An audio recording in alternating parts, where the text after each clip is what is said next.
Salmo 126.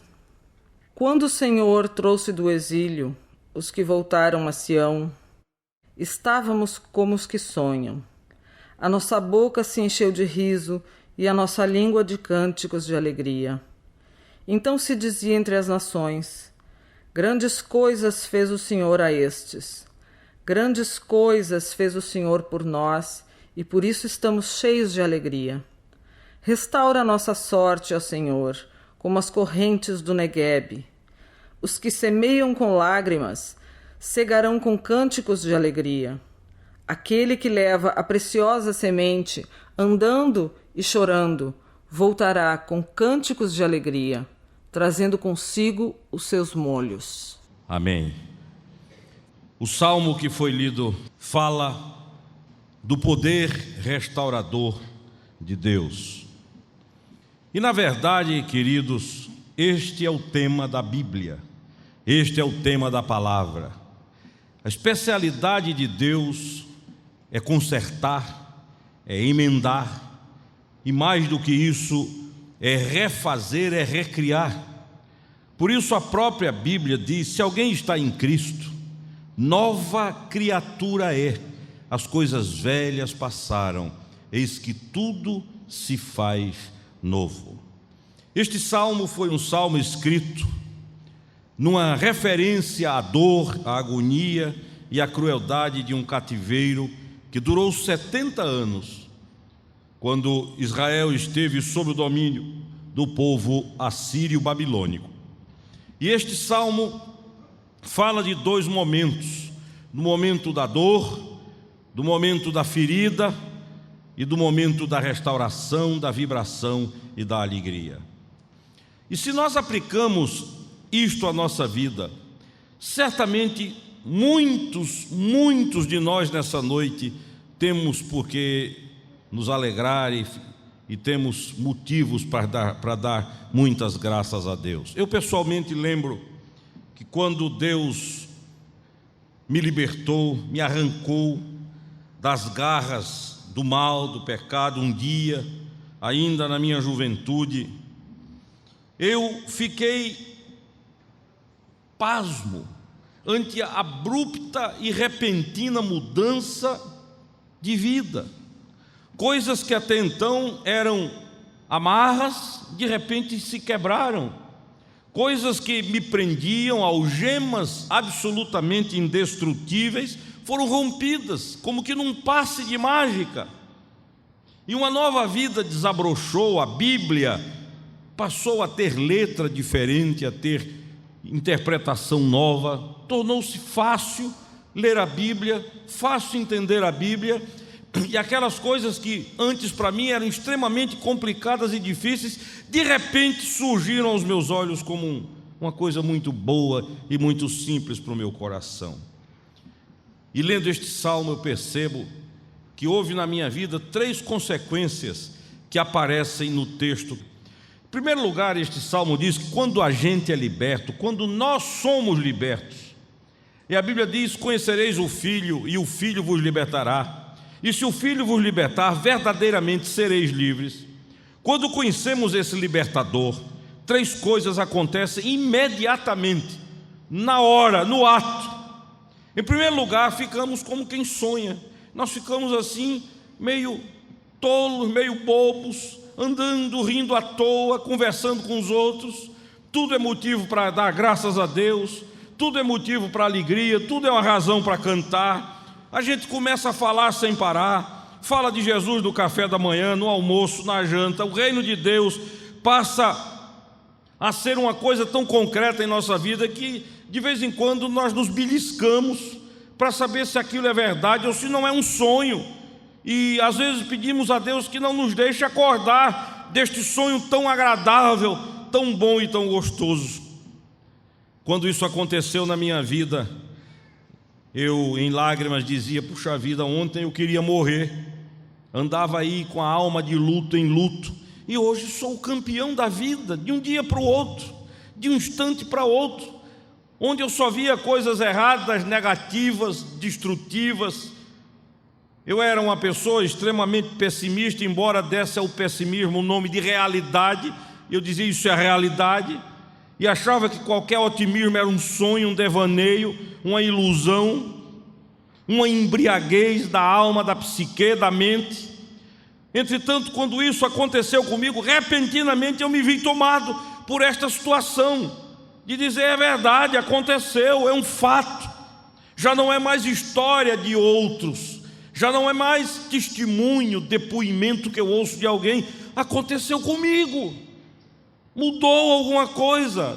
Não houve nenhum fato espetacular, extraordinário, a não ser o fato de que a minha vida foi mudada e eu fiquei como quem sonha. Em segundo lugar, fiquei, como diz este salmo, com um espírito, com um cântico de louvor em minha boca. Diz o texto que a nossa boca se encheu de riso e a língua vibrou, diz o salmo, de alegria, de cântico. A pessoa fica de um jeito tal que se torna surpreendentemente contagiosa. Ela alegra os outros. Ao invés de levar os outros para baixo, para o pessimismo, porque há muita gente que é tão pessimista, tão negativista, que quando se aproxima da gente arrasta, e a gente tem a tendência muito forte de ir para o buraco também.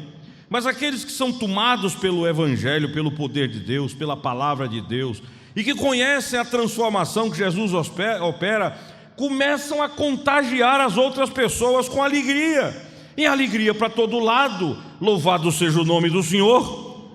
Amém? Conta-se que um irmão nosso cristão foi preso num campo de concentração durante a Segunda Grande Guerra Mundial, e um sargento do exército alemão se incomodava muito com a fé daquele nosso irmão, porque tudo ele agradecia a Deus. Agradecia a Deus por problema, por dificuldade, agradecia a Deus até pelo campo de concentração. E o sargento dizia: esse indivíduo não tem juízo. E quando levava o almoço, dizia: ao invés de agradecer a Deus, agradeça ao Terceiro Reich. E o nosso irmão dizia: Terceiro Reich coisa nenhuma, eu agradeço a Deus, obrigado, Senhor, por essa comida tão boa. Até que o sargento resolveu deixar nosso irmão a pão e água 30 dias. Se eu quero ver daqui um mês como é que ele vai estar. 30 dias depois levou uma refeição maravilhosa, gostosa, né? Saborosa. E o nosso irmãozinho lá comeu, acabou de comer, estava feliz da vida. Aí o sargento disse: agora, quem lhe mandou esta refeição foi o Reich, e você agradeça ao Hitler por ter lhe providenciado este almoço. E diz a história lá que o nosso irmãozinho abriu a boca e disse: Senhor Jesus, eu te agradeço porque tu tocaste o coração de Hitler, ele me mandou essa refeição tão maravilhosa.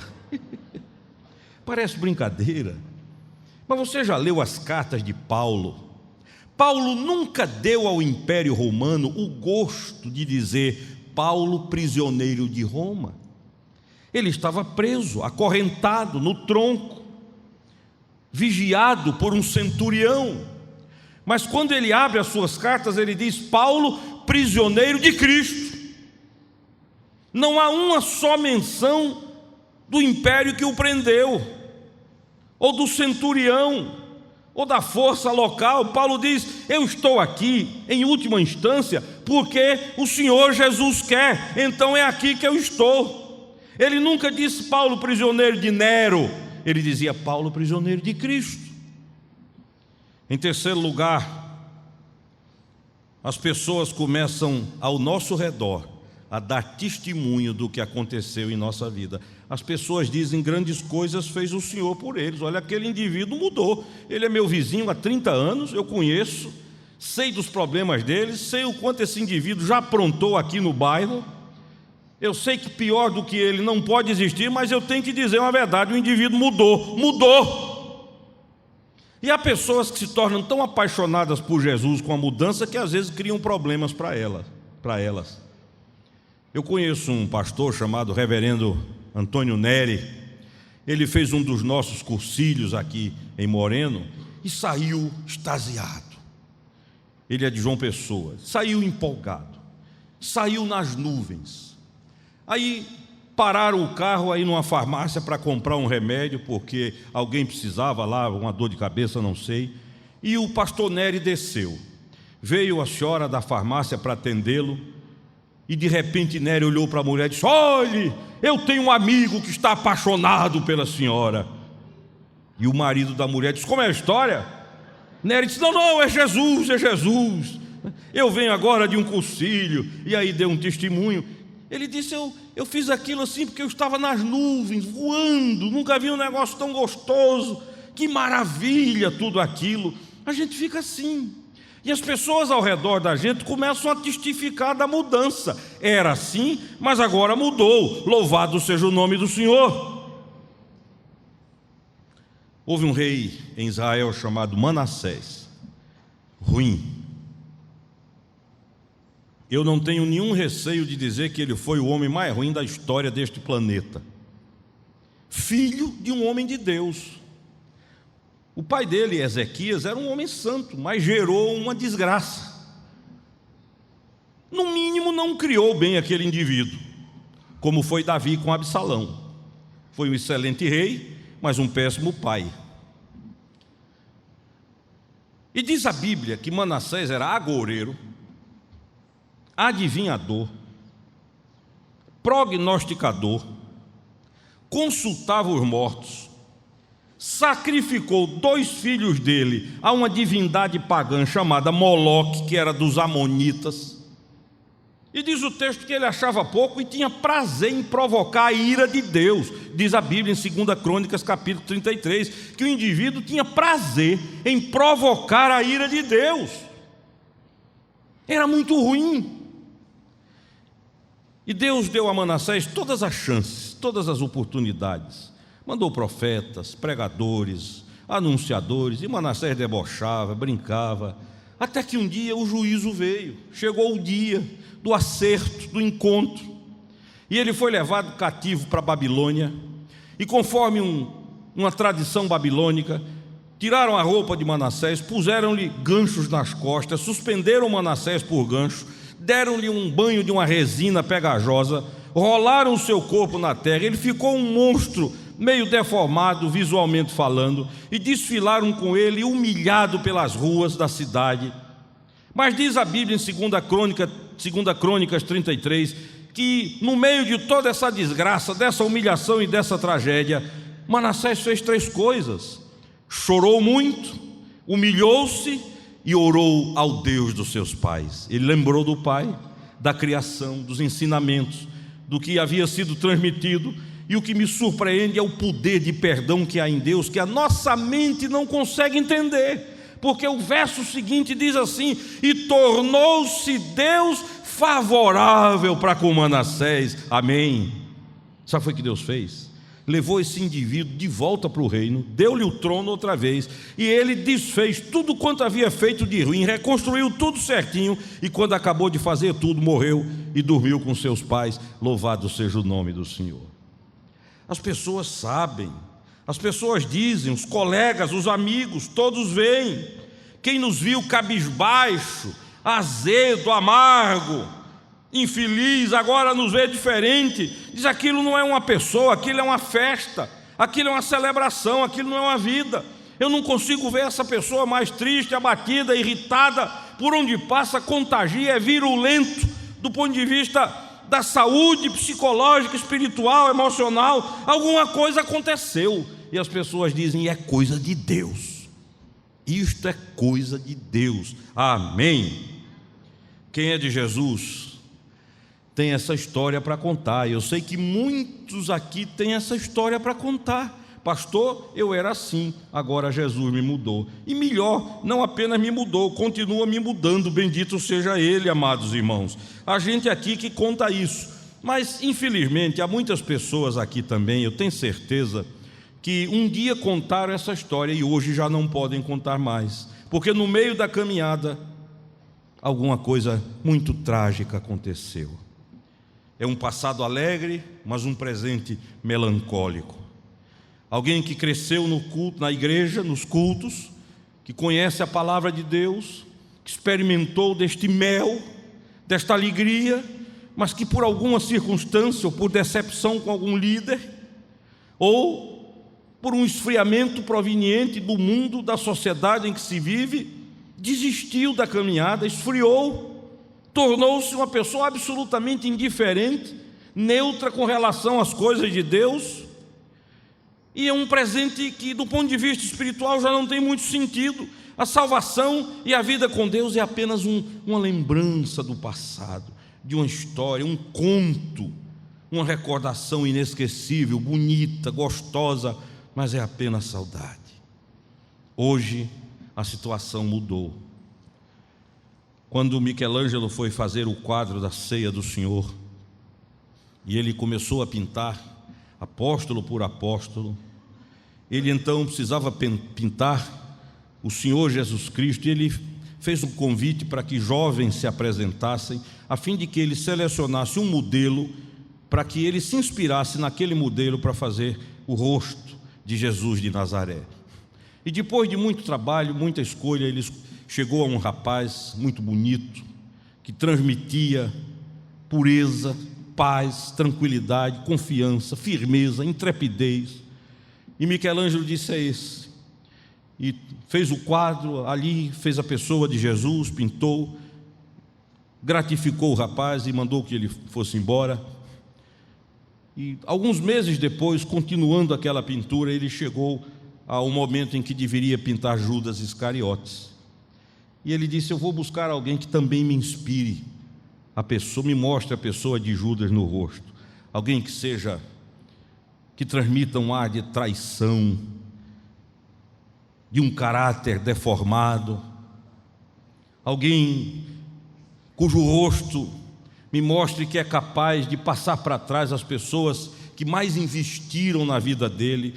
E vários rapazes se apresentaram, até que chegou um com um rosto cínico, debochado, um olhar irônico. E Michelangelo não teve dúvida, disse: esse menino, do meu ponto de vista, deve ser o rosto de Judas. E levou o rapaz para o ateliê e começou a trabalhar. E lá para as tantas percebeu que o menino estava derramando algumas lágrimas, chorando. E ele parou o trabalho, foi conversar com o rapaz e disse: o que é que está vendo? Está se sentindo mal? E o rapazinho contou a triste e trágica história. Disse: não, mestre, é que alguns meses atrás o senhor precisou de alguém que se visse para o senhor como modelo para que o senhor pintasse o rosto de Cristo. E eu ganhei aquela seleção, eu era aquele rapaz. De lá para cá minha vida desandou. Eu caí em uma sucessão de desgraças. Estou absolutamente pervertido. E hoje, tragicamente, eu que aqui estive um dia para servir de inspiração para o senhor pintar Jesus de Nazaré, hoje volto ironicamente para servir de modelo para o senhor pintar Judas Iscariotes. Guardando as devidas proporções, eu não preciso ser vidente, profeta, ou consultar qualquer tipo de oráculo para saber que nessa noite aqui há pessoas que, repito, guardando as devidas proporções, podem dizer: pastor, essa é a minha história também. Aqui mesmo já fui alegre, já saltitei, já vibrei, já fui de vigílias, de oração, de jejum, de correr atrás dos outros, de trabalhar no cursilho, de investir minha vida no encontro de jovens. Eu não parava nos encontros de casais, no EMA, enfim, eu estava envolvido, eu queria estar trabalhando para o reino de Deus, mas hoje, ironicamente, eu estou aqui prestando meu culto de uma maneira tão indiferente, apenas sou uma pessoa que faz as coisas mecanicamente, meus aleluias são ensaiados, eu vivo de condicionamento do passado, é o passado que me condiciona a viver essa vida de fé. Leio a Bíblia obrigatoriamente, ou aqui venho porque supersticiosamente tenho medo do diabo, e porque tenho medo dele, como reação a essa fobia, a este pavor, eu corro para a igreja porque creio que aqui é um lugar seguro. Faço isso porque ganho para fazer. Estou aqui tocando, falando, participando de algum ministério, que afinal de contas ganho um trocadinho para fazer as coisas, então eu tenho que fazer de qualquer maneira. Mas o primeiro amor já foi embora, pastor. O prazer sumiu, o desejo que ardia no coração acabou. o compromisso, a paixão se foi, ficou só o esqueleto, o arcabouço, a casca, como o relacionamento de muita gente que anda por aí apenas mantendo as aparências, mas já morreu, a vida se foi, vazou por um buraco da alma e sumiu. São pessoas que foram afrouxando na vida, abrindo a guarda, perderam o espírito de luta, de perseverança com Deus, fizeram concessões aqui, concessões ali, abre uma brecha hoje, abre outra brecha amanhã, cederam um terreno para o inimigo, e o que aconteceu? Ele conquistou a área. E hoje, em vez de suas vidas serem destruídas e arruinadas, seja honesto e admita na presença do Senhor, você hoje precisa de uma restauração para a sua vida. Amém. E que bom que o Deus de toda restauração está aqui. Talvez você possa olhar para mim aí e dizer: pastor, a verdade é essa, a mensagem de Jesus já não me impacta, já não me emociona, esse negócio é tão repetitivo que eu já não sei se conheço a Deus. O meu pai era um homem simples, mas muito sábio, e papai dizia assim: meu filho, há uma diferença entre conhecer e saber quem é. E ele dizia: cuidado para não passar a vida inteira sabendo quem é Deus, mas sem conhecer. E aí ele ilustrava dizendo: eu sei quem é o presidente da República, mas não conheço. Eu sei quem é a rainha da Inglaterra, mas não conheço. E ele então citava o caso de Samuel, que foi criado no templo, sabia fazer tudo no templo. Se o sacerdote não fosse, Samuel, se fosse possível e permitido, ele faria tudo, porque ele conhecia a casa de Deus, mas não conhecia o Deus da casa. Conhecia a palavra de Deus, mas não conhecia o Deus da palavra, como há muitos aqui, que cantam, que levantam as mãos, que oram, que leem a Bíblia, que sabem tudo acerca de, mas não conhecem o próprio Deus. E Oséias, o profeta, diz: conheçamos e prossigamos em conhecer o Senhor. Amém? Quem conhece é diferente, amados irmãos. Eu lembro a história de um velho que um dia foi convidado para uma reunião, e aquela reunião era para receber um intelectual muito jovem, que havia feito um curso fora e era um menino respeitado, brilhante, e um banquete bonito. E começaram a fazer discursos honrando o moço, e o ego dele foi subindo, sabe? Igual um balão. E elogio para cá, elogio para lá, e o menino dizia: pô, eu sou bom mesmo, eu sou o tal, eu sou o primeiro e o último, o resto vem atrás. E lá para as tantas deram a palavra ao moço, e ele era conhecido, dentre outras coisas, porque declamava muito bem. Eu tenho alguns amigos assim. E o moço foi à frente, todo mundo em suspense, e o moço disse: eu quero declamar para vocês o Salmo 23. E começou: o Senhor é o meu pastor, e nada me faltará. E deu um show.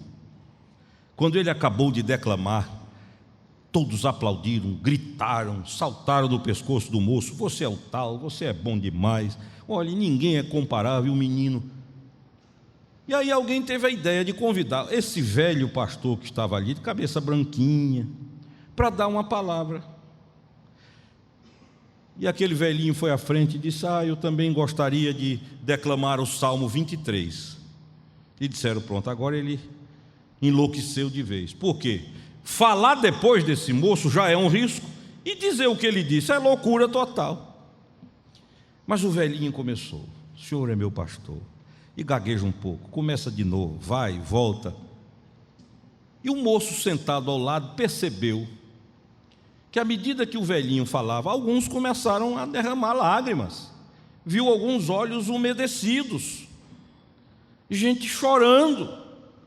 E quando aquele velho acabou de falar, o moço pegou o velhinho pelo braço e disse: o senhor tem um segredo que eu não sei qual é. O que é que o senhor sabe que eu não sei? O que é que o senhor tem que eu não tenho? E o velho, na sua sabedoria, disse: querido, é uma coisa muito simples. É que você conhece muito bem o Salmo do pastor. Agora, eu conheço o pastor do Salmo. Essa é a grande diferença.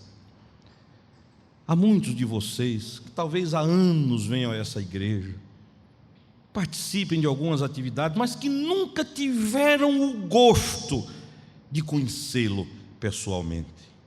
Não é verdade? Este salmo não nos deixa nenhuma dúvida de que hoje à noite Ele quer que você o conheça e entregue a sua vida a Ele. Por isso, há 3 legados deste salmo, preste atenção. O primeiro é o seguinte: Deus, o que eu quero de ti é no mínimo o melhor.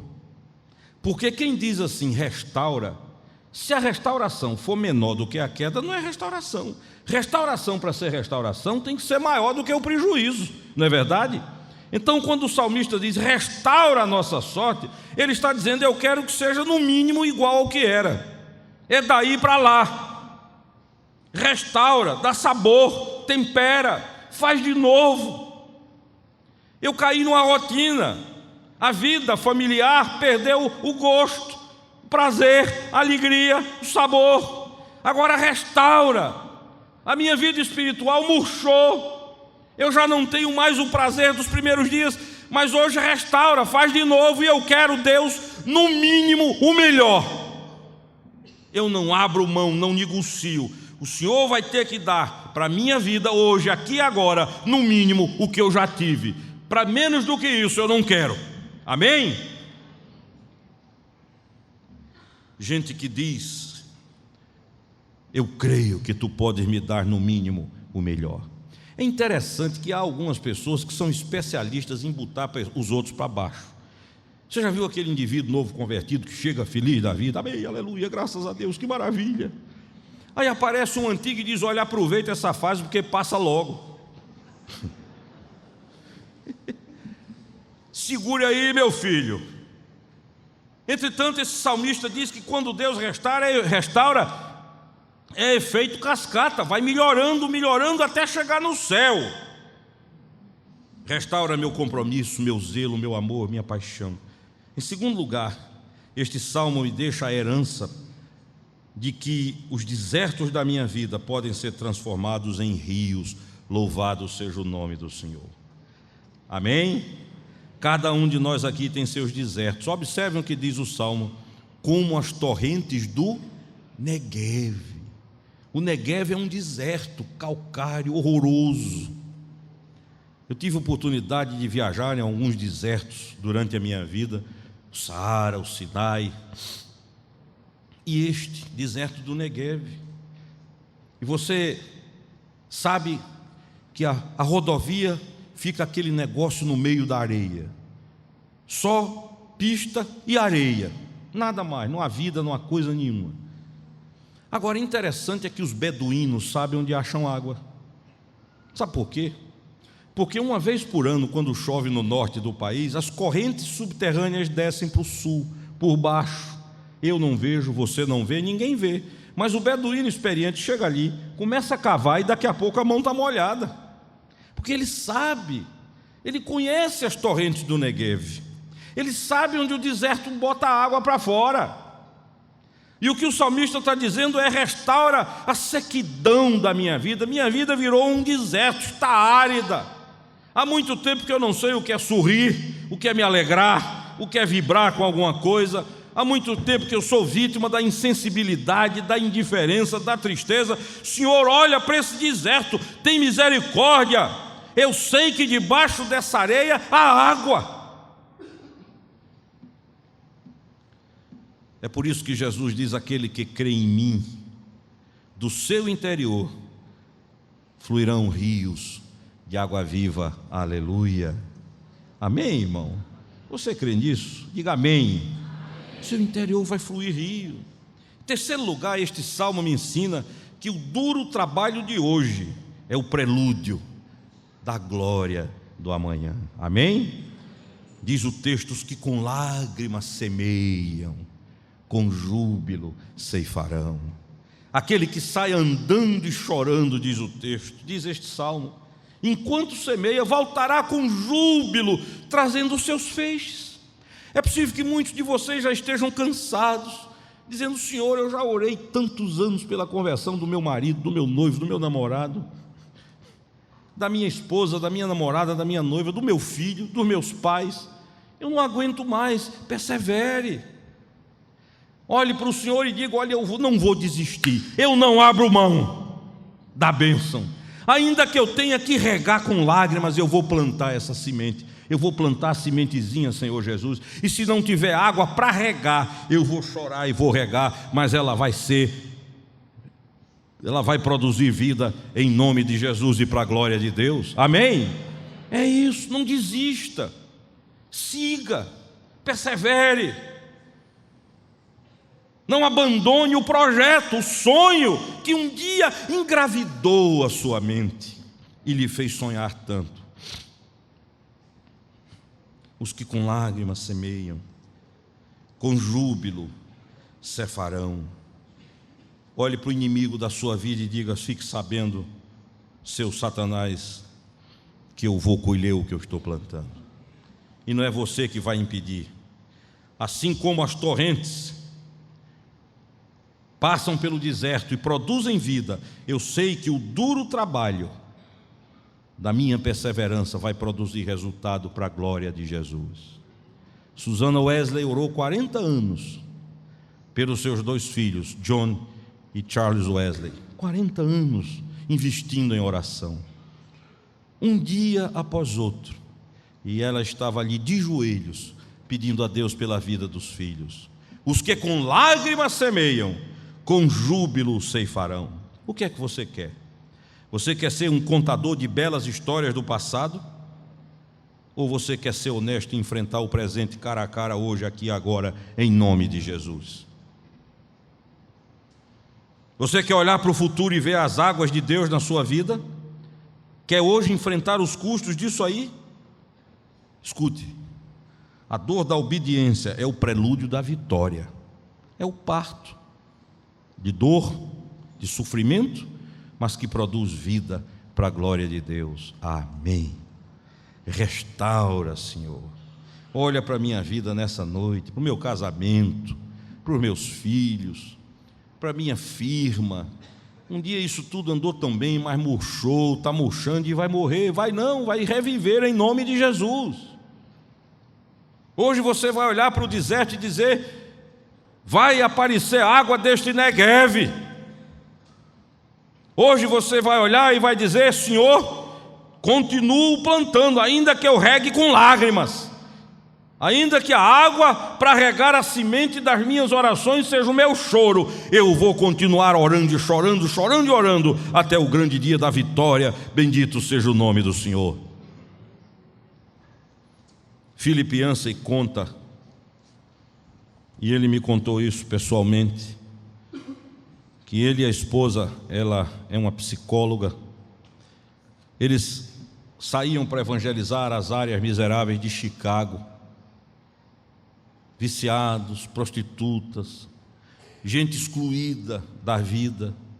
E Philip Yancey diz que ele e a esposa levavam um cálice pequeno e recolhiam no cálice, nas madrugadas geladas de Chicago, as lágrimas daqueles sofredores e levavam para casa.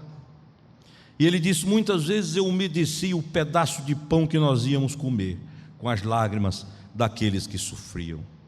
Lembrando desse texto: os que com lágrimas semeiam, com júbilo ceifarão. Há um dia em que Deus vai dizer: basta, chega, para. É o dia da virada, é o dia da vitória, é o dia em que as coisas vão acontecer, é o dia em que você vai dizer: compensou, valeu a pena, graças a Deus, o sol nasceu. E hoje, em lugar das queixas e do choro, eu tenho riso e celebração. Louvado seja o nome do Senhor. Eu queria que você curvasse a sua cabeça, e eu quero fazer um apelo muito simples.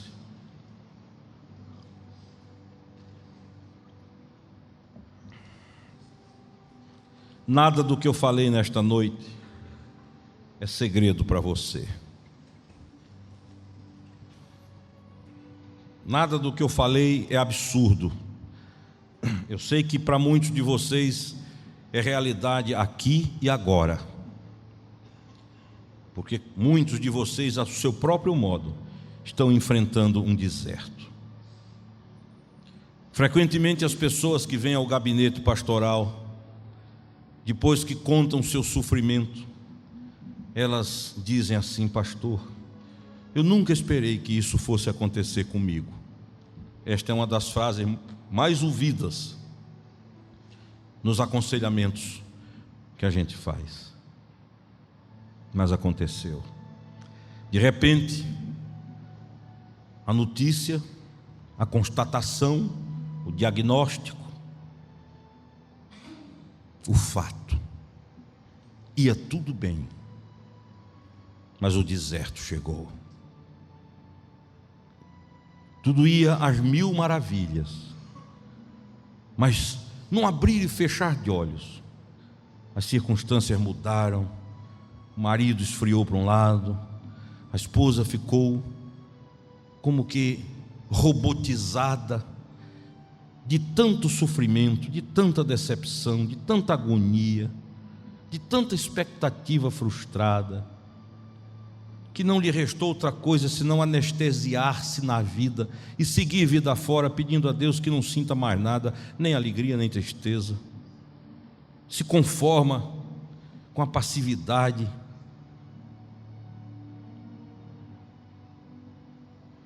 É o deserto.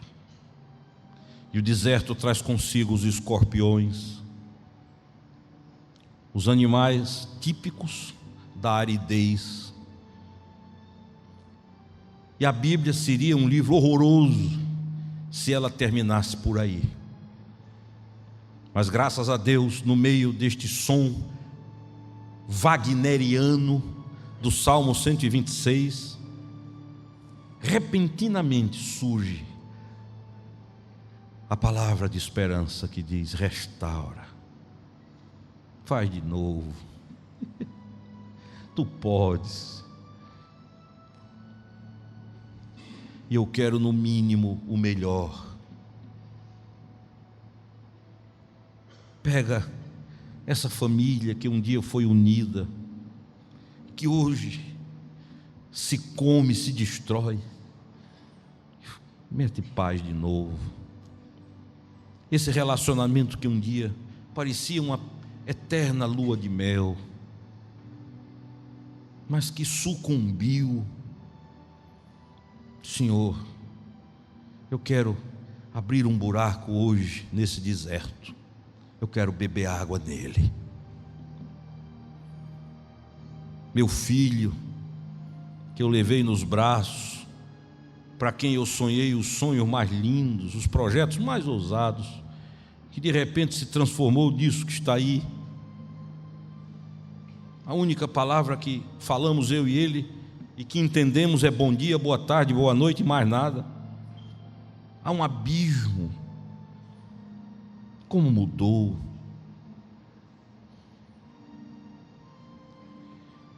Vocês conhecem o reverendo Caio.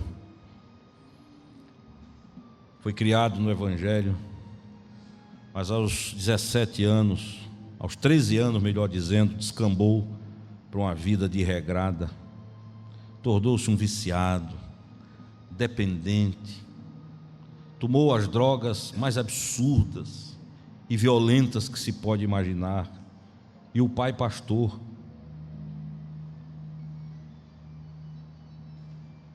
escapou da morte várias vezes. Vocês terem uma ideia, todos os dias, aí pelos 15 anos de idade, antes de sair de casa, de manhã, em jejum, ele tomava um copo de aguardente e fumava um baseado, maconha, e saía feito um louco pelas ruas de Manaus, chamando todo mundo de poderoso. Cruzava com alguém que ele nunca vira antes e dava um soco no rosto e ia embora, destruído. Enquanto isso, o pai e a mãe, gente de Deus, sabe o que é que eles faziam? Eles chegaram à conclusão que não adiantava mais falar, brigar. A mãe dele um dia disse: meu filho, você perdeu todos os absolutos, não há nada que eu lhe diga que ecoe na sua alma. Mas ele conta que muitas vezes chegou em casa madrugada, já com o sol quase nascendo, e passava na frente do quarto dos pais e olhava e via os dois velhinhos ajoelhados, buscando a Deus, insistindo, cavando no deserto, plantando uma semente, dizendo: muda a vida de meu filho, transforma o meu filho. E cada palavra que pedia a Deus regava com choro, com lágrima, até que um dia, em julho de 73, o milagre aconteceu. Saindo para o suicídio, ia se matar, alguém o segurou pelo braço e o levou para dentro de um templo, sem saber quem era, um jovem cabeludo, cheio de manias, de tiques nervosos.